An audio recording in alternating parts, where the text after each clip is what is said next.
Hey everyone, welcome to my channel. My name is Katie and today we are going to be creating a single page layout using pattern number 2 from volume 5, Make It From Your Heart. So right here I'm showing you that I keep it in a 6x8 binder and I'm kind of just flipping through, giving you an idea of what comes in volume 5. I actually can keep volume 4 and 5 in one binder, so it's really nice for storing. I wanted to utilize the scraps that I had left over of the Stars and Sparklers collection.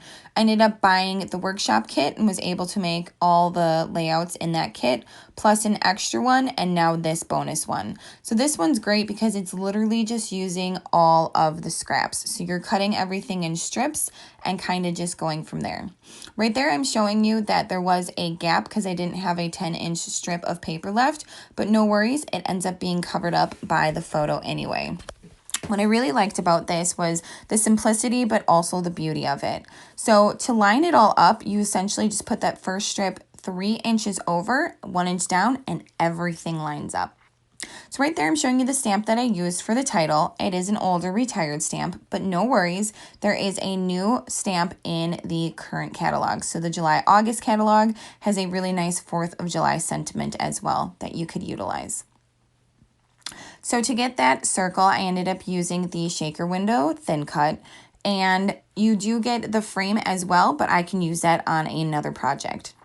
I decided to double map my photo as well, and to kind of give it some texture, I decided to ink all the edges of all the cardstock that I used.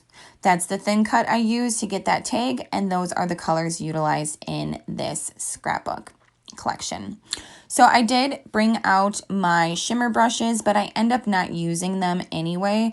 But just an idea to add, I guess, more dimension, as you could add some shimmer to the background as well. I'm showing you the very few stickers that I have left of this collection. I definitely use the vast majority of it in the workshop kit and then the other scrapbook page that I used, and I am perfectly fine with that. I am definitely on a kick of use it or lose it. So I was really excited when I got this pattern book and was able to find something that used very minimal scraps. So it was great. Right here, I'm showing you kind of the design element here. So you can see that in those two corners, they have kind of design elements up there. So instead of using a stamp set, I'm going to use those tags as one of my design element. So right here, I kind of go back and forth determining which piece I want for the border and which piece I want for the background. I end up making the blue in the background just because the red on red was just too much red and you kind of lose it. So the red and the blue kind of contrast with each other. So it looks really nice and the photo still will pop out and that tag doesn't get hidden. And I show you that to kind of add a little bit dimension. I used that twine. I do believe it is retired. It might still be on the online only, but the blue or the gold and the white I thought just looked really good with this pattern paper. So I go ahead and glue that down and I keep most of that flat. So I keep the photo mat flat and the tags flat. But what I end up doing is popping up the 4th of July. That ends up being the title anyway. So I thought popping that up would give some good dimension to it too. So I go ahead and use the leftover pieces that are from the shaker window. I did distress the edges of it also to kind of make it pop. And then I make sure that I don't have any of those little pop dots on the edge where the photo will kind of be placed.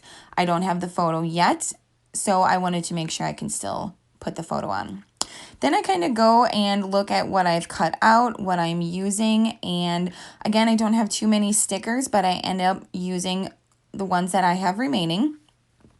I was originally going to put that big firework up in the corner, but that actually took away from the tags. So I ended up putting it in the lower right corner, and I think that gives a really nice visual triangle. When designing, especially in scrapbooking, the visual triangle is a great tool to utilize. That way your eye kind of gets drawn to the photo.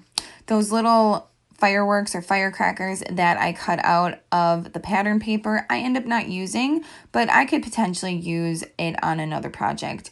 Although I must say I don't have too much left over from this collection, but it could be used on another project in the future. Then I go and utilize those stars that came with the workshop kit as well. I go and dig through my stash, picking out some dots, picking out some gems, red and blue, just to kind of see if I will utilize those. In the end, I don't use them. I end up just using the stars, and I think it really does turn out quite nice just using the stars.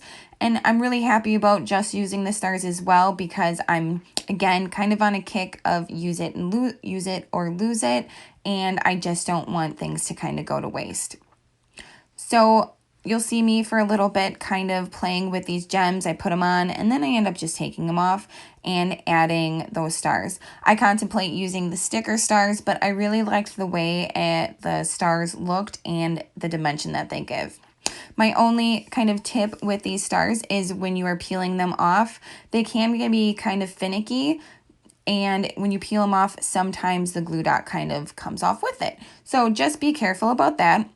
So I have them kind of placed, again, another visual triangle, which will bring and draw your eyes down to the bottom. Thank you so much, as always, for joining me. Happy crafting, and I hope you all have a safe and wonderful 4th of July.